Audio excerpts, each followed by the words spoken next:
아이씨, 아이씨. 남편이 잠을 자면서 쌍욕을 내뱉었다. 꿈속에서 아주 험한 것이 나와 소름이 끼쳤나 보다. 나는 급하게 악몽 속에 있는 남편을 깨웠다.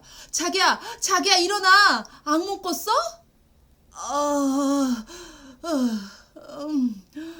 꿈속에 당신이 나왔어.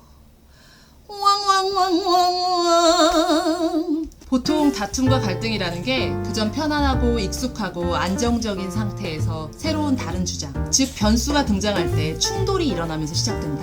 이때 이 갈등을 해결하는 방법이 3가지 정도 되는데, 첫 번째로는 새로운 주장에 대해 다른 이가 그 의견을 무리 없이 기꺼이 수용해주는 성인 분자의 방법이 있다. 두 번째는 자신의 의견을 상대에게 논리적으로 피력하며 두 사람 중 누군가가 설득당해 수긍하게 되는 똘똘이 스모프의 방법이라 할 수 있겠다. 마지막 3번째는 자비고 놀리고 할 것 없이 감정 싸움으로 번져 누구 한 사람이 패배에 무릎을 꿇을 때까지 투쟁에 투쟁하며 파국에 이르게 되는 개싸움 방법. 우리 부부는 둘 다 엄청난 강성에 본인만의 강력한 논리 체계를 가지고 있기 때문에 이런 갈등의 상황에서 언제나 3번째 개싸움 방법을 채택한다. 이때 하는 싸움은 꽁냥꽁냥 앙탈을 부리는 정도가 아니라 피를 볼 때까지 고성이 오가며 사생결단의 마음으로 전투에 임한다고 할 수 있겠다. 앞에서 언급한 대로 90%의 편안한 일상에서 새로운 주장으로 충돌을 일으키는 사람이 있는데, 우리 집에서 그것은 나였거나 나이거나 나일 것이다. 남편과 나는 MBTI도 정반대고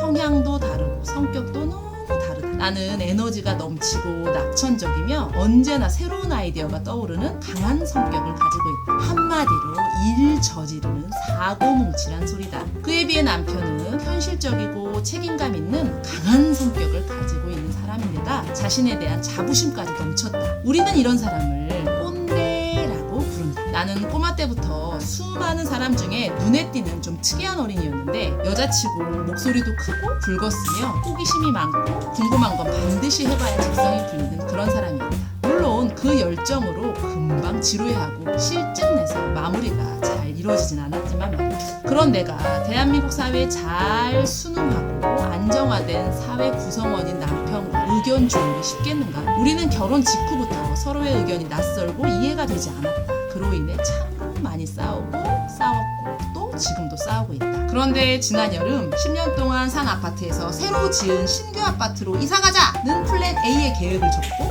살던 집을 리모델링 하자는 플랜 B로 최종 결정을 하면서 우리의 새로운 갈등이 시작됐다. 서로가 생각하는 수선의 범위가 너무 달랐다. 난 어차피 하기로 한 리모델링 예산 안에서 나의 살림 방법이나 우리 가족의 라이프 스타일에 맞는 대대적인 레이아웃 변경과 개조를 해야 한다는 창과 같은 주장을 했고, 이에 반해 남편은 이 아파트 고유의 형태를 유지하면서 하자 없이 혹시 모를 매매에도 안정적인 가격 방어를 할 수 있는 환경 개선 정도의 수선을 하자는 방패의 싸움이었다. 이 주제에 대한 대화가 시작되면 혈압은 상승하고 눈가에는 뻘건 핏줄이 올라 아파트 천장을 뚫을 정도의 고성이 오고, 그리고 언젠가부터 그 주제가 아님에도 그 감정이 계속 지속되어 자다가도 꿈에 내가 나타나면 귀신 본 듯 소스라치게 놀라게 되는 지경에 이르게 된 것이다. 물론 우리 모두는 알고 있다. 누가 맞거나 틀린 것이 아니라는 것을. 그의 우려가 적절하지 않은 것도 아니고 나의 니즈가 허황된 것도 아니라는 것도 알고 있다. 하지만 편안하고 안정적인 상태가 된다는 건 누군가는 그 불편한 상태로 머물러 있어야 되는 것일 수도 있다. 부부라는 생활 공동체는 단순히 타인의 취향을 존중해주는 것에서 끝나지 않는다. 그것은 또 다른 이의 개성의 상실로 이어질 수 있기 때문이다. 우리는 리모델링을 결정하고 몇 달째 뱉어내지도 삼키지도 못하는 뜨거운 감자를 입안에 물고 언제든지 건드리기만 하면 불을 뿜어낼 정도로 살고 있다. 이것은 물러설 수 없는 싸움이므로 앞으로 몇 개월간 가슴에 돌덩이를 안고 가야 할 것이다. 하지만 그럼에도 결혼 20년 차쯤 되면 알게 된다. 그의 꼰대스러움 때문에 안전하고 편안하게 살 수 있고,